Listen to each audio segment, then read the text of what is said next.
My name is Lillian, and I'm about to tell you how a dream home turned into a nightmare. My husband Tyler and I had just closed on our first house. 3 bedrooms, updated kitchen, perfect backyard. We were unpacking boxes when the doorbell rang. "I'll get it," I called out. I opened the door to find Derek Patterson, the previous owner, standing there with a smirk that made my skin crawl. "Hey there, new neighbor," he said. "Just wanted to stop by and see how you're settling in." "We're fine, thanks," I replied, not opening the door wider. He leaned against the doorframe. "Forgot to mention something. Left some stuff behind in the house." "What stuff?" Tyler asked, appearing behind me. Derek's grin widened. "Oh, just some cameras I installed. For security, you know. But I forgot to mention them in the disclosure." My stomach dropped. "What kind of cameras? Where?" "Oh, you'll find them," he said, winking. "Or maybe you won't. They're pretty well hidden." "That's not funny," Tyler said. "Where are they?" Derek shrugged. "I honestly don't remember all the locations. Been a while since I installed them. Anyway, welcome to the neighborhood." He walked away laughing. Tyler and I stood there stunned. "What the hell was that about?" I asked. "I don't know, but we need to search this house top to bottom," Tyler said. We started in the bedroom. Tyler checked the smoke detector while I examined the bookshelf. "Lillian, come here," Tyler said, his voice shaking. He'd removed the smoke detector cover. Inside was a tiny camera lens pointed directly at our bed. "Oh my God," I whispered. We found another one in the bathroom, hidden in the air vent, another in the guest bedroom, one in the living room inside a decorative clock. I felt violated, sick, angry. "How long has he been watching us?" I asked, my hands trembling. "We've only been here 3 days," Tyler said. "But Lillian, he had to access these feeds somehow. He's probably been watching everything." The thought of Derek watching me change clothes, take showers, sleep, I wanted to scream. "We're calling the police," I said firmly. "Right now." "What if he denies it?" Tyler asked. "What if he says we planted them?" "He literally just admitted it to our faces," I replied. "And I bet these cameras have his fingerprints all over them." Tyler nodded. "You're right. Let me call 911. While he made the call, I stared at the camera in the bedroom. Derek had installed these deliberately. He'd sold us this house knowing he could spy on us. But why? Was he some kind of pervert? Did he get off on watching strangers? Whatever his reason, he'd made a huge mistake. He'd confessed to us directly, and now he was going to pay. Detective Harris arrived within an hour, along with a tech specialist. "Ms. Lillian, Mr. Tyler, I need you to walk me through everything," Detective Harris said, pulling out his notebook. "Derek Patterson sold us this house 2 weeks ago," I explained. "Today he showed up and basically bragged about hidden cameras." "He said he forgot to mention them?" Detective Harris asked. "Those were his exact words," Tyler confirmed. "He was smiling about it." The tech specialist emerged from the bedroom. "Detective, I've found 4 cameras so far, all wireless, transmitting to an external IP address." "Can you trace it?" Detective Harris asked. "Already on it," the specialist replied. "Should have an address within the hour." Detective Harris turned to us. "This is illegal surveillance. Voyeurism charges at minimum, possibly stalking depending on what we find." "What do we do now?" I asked. "First, we document everything. Then I'm getting a warrant for his property and his computer," Detective Harris said. I pulled out my phone. "I have someone you should call. Attorney Sarah Rodriguez. She helped my sister with a stalking case." I made the call, and Attorney Rodriguez agreed to meet us that evening. When she arrived, she was all business. "Lillian, Tyler, this is serious," Attorney Rodriguez said. "Derek violated multiple laws: privacy invasion, voyeurism, possibly wire fraud since he didn't disclose this in the home sale." "Can we sue him?" I asked. Absolutely. Civil suit for damages, emotional distress, property value loss, she replied. But let's let the criminal case build first. The evidence they gather will help us. What kind of sentence could he get? Tyler asked. Attorney Rodriguez checked her notes. In this state, video voyeurism carries up to 5 years. If he recorded you in private areas without consent, that's another charge. If he distributed or sold any footage, that's additional felonies. The thought made me nauseous. You think he sold videos of us? We'll find out, Detective Harris said, walking back in. We traced the IP. Cameras were feeding to Derek's home computer. We're executing the warrant tomorrow morning. I felt a surge of satisfaction. Derek thought he was so clever. I want to be there when you arrest him, I said. Detective Harris shook his head. Can't allow that, ma'am, but I'll make sure you know the moment he's in custody. There's something else, I said. When he came to the door, he was so smug, like he wanted us to know. Some perpetrators get off on the power, Attorney Rodriguez explained. He probably thought you couldn't prove anything. Well, he just made our case easier, Detective Harris said. That night, I couldn't sleep.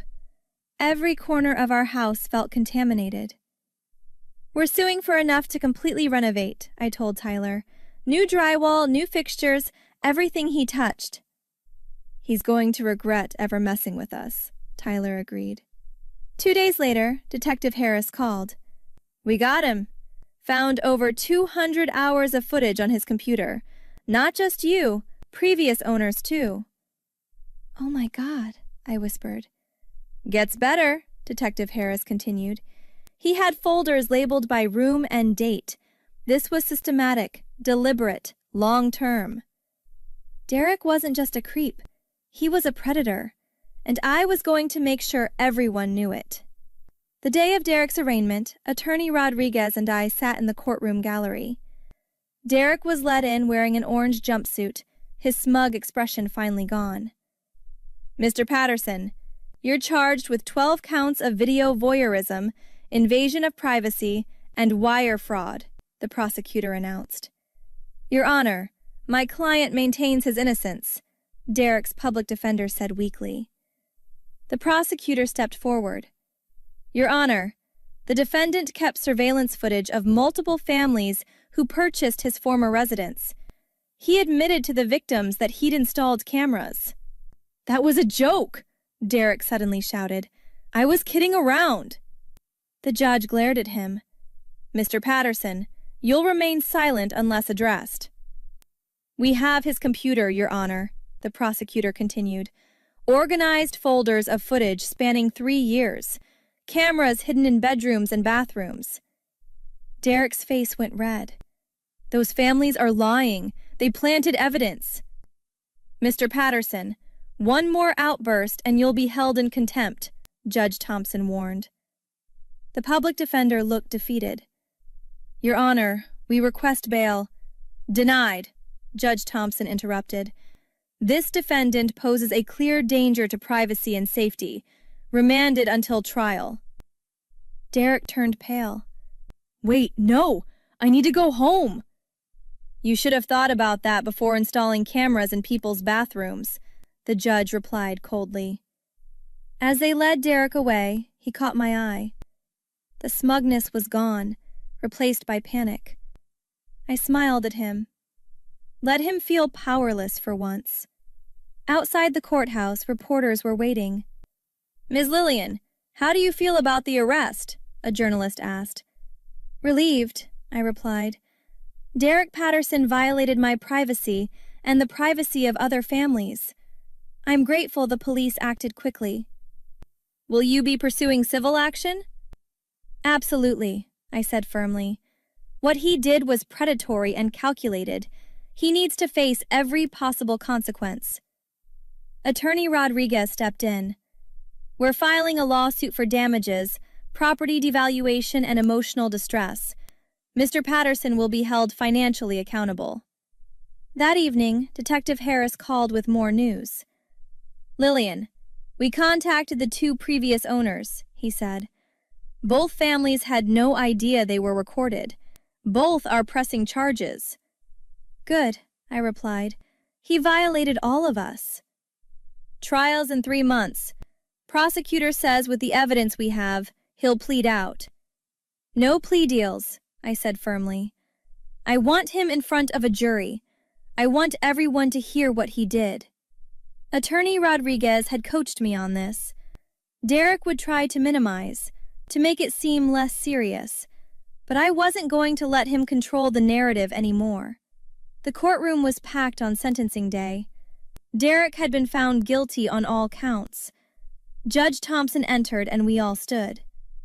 Mr. Patterson, approach the bench, Judge Thompson ordered. Derek shuffled forward, his lawyer beside him. Your Honor, my client is deeply remorseful, the public defender began. I'd like to hear that from him, Judge Thompson said, looking at Derek directly. Derek cleared his throat. I made a mistake, Your Honor. I never meant to hurt anyone. You installed cameras in bathrooms and bedrooms, Judge Thompson said. That wasn't a mistake. That was a choice. I know, but... Let me read you something, the judge interrupted. He picked up a paper. This is a victim impact statement from Ms. Lillian. Should I read it, or would you like to address her directly? Derek glanced back at me, then quickly looked away. I'm sorry, Lillian. I really am. I stood up. Your Honor, may I respond? Please, Judge Thompson said. I walked to the witness stand, staring Derek down. You're not sorry you did it, I said clearly. You're sorry you got caught. That's not true, Derek protested. You came to my door and bragged about it, I continued. You smirked while telling me about the cameras. You got off on the power. Your Honor, this is, his lawyer started. Let her finish, Judge Thompson ordered. You recorded me in my bedroom, my bathroom. You violated my privacy in the most intimate spaces of my home, I said, my voice steady. You did it to other families too. This wasn't a mistake. This was who you are. Derek's face crumbled. Please, I'll never do it again. You're right. You won't, I replied. Because you're going to prison. Judge Thompson nodded. Miss Lillian, thank you. You may be seated. I returned to my seat next to Tyler, who squeezed my hand. Mr. Patterson, I've reviewed all the evidence, Judge Thompson said. Your actions were systematic, predatory, and showed complete disregard for basic human decency. Your Honor, please, Derek begged. On count 1, video voyeurism, I sentence you to 5 years in state prison, the judge announced. Derek went white. On counts 2 through 12, 3 years each, to run consecutively. That's 40 years, Derek's lawyer gasped. 38 years, Judge Thompson corrected. And yes, it is. These were separate, deliberate violations of multiple victims. Derek started crying. I can't go to prison for 40 years. I'm only 35. You should have considered that before becoming a predator, Judge Thompson said coldly. The prosecutor stood. Your Honor, there's also the matter of civil damages. All 3 families are suing. I have no money, Derek wailed. How can I pay? You own property, Mr. Patterson, Attorney Rodriguez said, standing. My clients are seeking the full value of the home you sold them, plus renovations, plus emotional damages, approximately $800,000. I'll be bankrupt, Derek shouted. Yes, I said from my seat. You will be. Judge Thompson banged his gavel. Court is adjourned. Bailiff, remove the defendant. As they dragged Derek away, he kept screaming, This isn't fair! I didn't hurt anyone! Tyler put his arm around me. It's over. Not yet, I said. Civil trial is next month. Detective Harris approached us. Lillian, Tyler, I wanted to say congratulations. You handled this perfectly. Thank you for believing us, I replied. That victim impact statement was powerful, he said.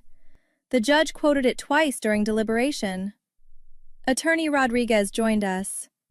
The civil case is going to be straightforward. With a criminal conviction, we'll win easily. How much do you think we'll actually get? Tyler asked. Everything, she replied with a smile. His house, his savings, his future earnings. We'll garnish his prison wages if we have to. A reporter approached. Miss Lillian, can we get a comment? I thought about it, then nodded. Derek Patterson thought he could violate people's privacy and get away with it. He was wrong. If this happened to you, speak up. Document everything. Press charges. Don't let predators win. How does it feel to get justice? The reporter asked. Empowering, I said honestly. I went from victim to victor, and Derek went from predator to prisoner. Tyler and I walked out of the courthouse hand in hand. We should sell the house, he said quietly. Already listed it, I replied. Attorney Rodriguez connected me with a realtor. Once the civil damages come through, we'll buy something bigger, something that's actually ours. Derek had tried to maintain power over us even after selling our home. He'd installed those cameras thinking he'd always have access to our private lives. Instead, he lost everything. His freedom, his money, his reputation. And I got exactly what I wanted, complete justice. Have you ever discovered you were being spied on in your own home? What would you have done in my situation? Like and subscribe for more stories about people who refused to be victims and fought back the right way.